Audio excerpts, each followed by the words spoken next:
بسم اللہ الرحمن الرحیم۔ معزز ناظرین السلام علیکم، میں ہوں Adil Jahangir. Welcome to info at عادل۔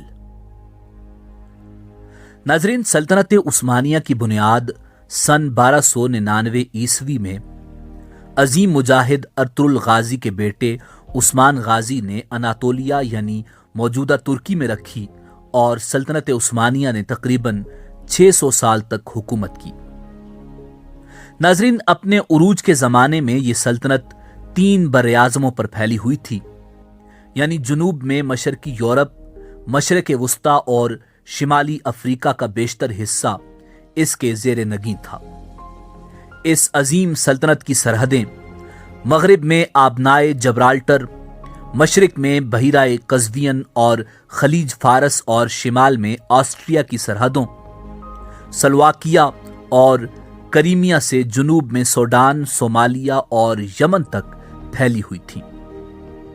مالدووا، ٹرانسولانیا اور ولاچیا کے باجگزار علاقوں کے علاوہ اس کے 29 صوبے تھے، مگر اپنے وجود میں آنے کے 318 سال بعد سلطنت عثمانیہ خلافت عثمانیہ بن گئی۔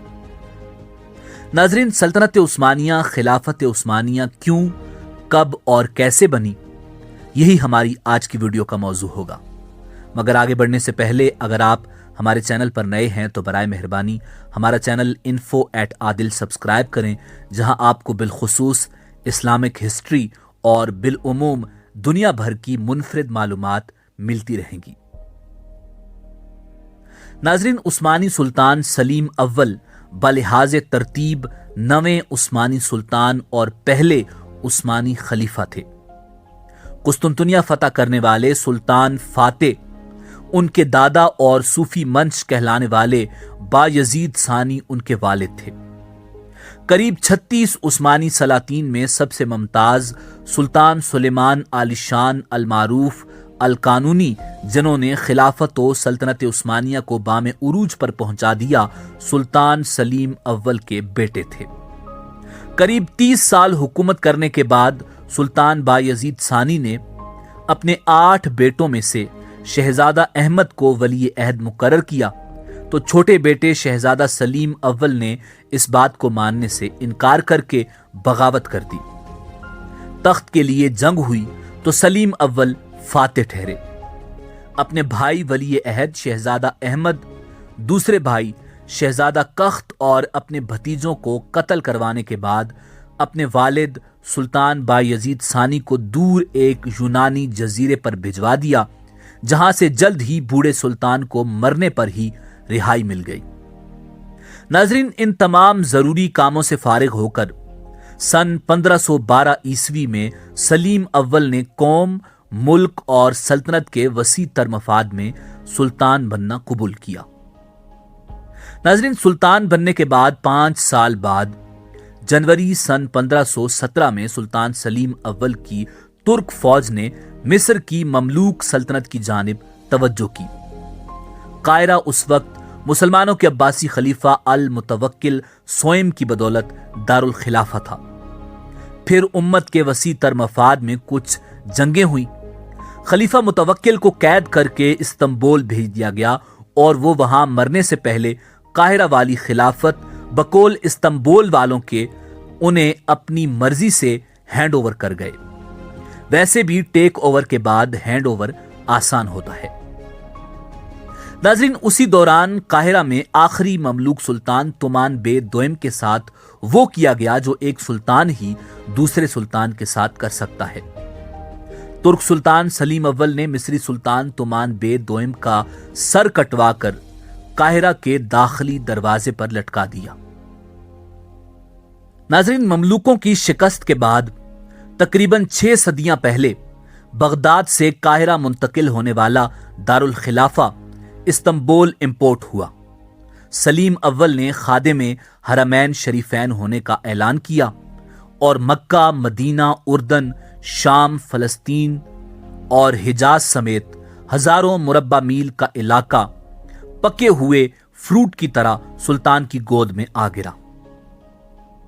یوں عرب علاقوں میں رہنے والے مسلمانوں کو تقریباً 900 سال میں پہلی بار ایک غیر عرب خلیفۃ المسلمین اور امیر المومنین مل گیا۔ جنگ ردانیہ کی تاریخ اسلام میں بڑی اہمیت رکھتی ہے۔ اس کے نتیجے میں صدیوں بعد ایک بار پھر عالم اسلام کی سیاسی و مذہبی قیادت ایک شخص کے اندر مجتمع ہوئی۔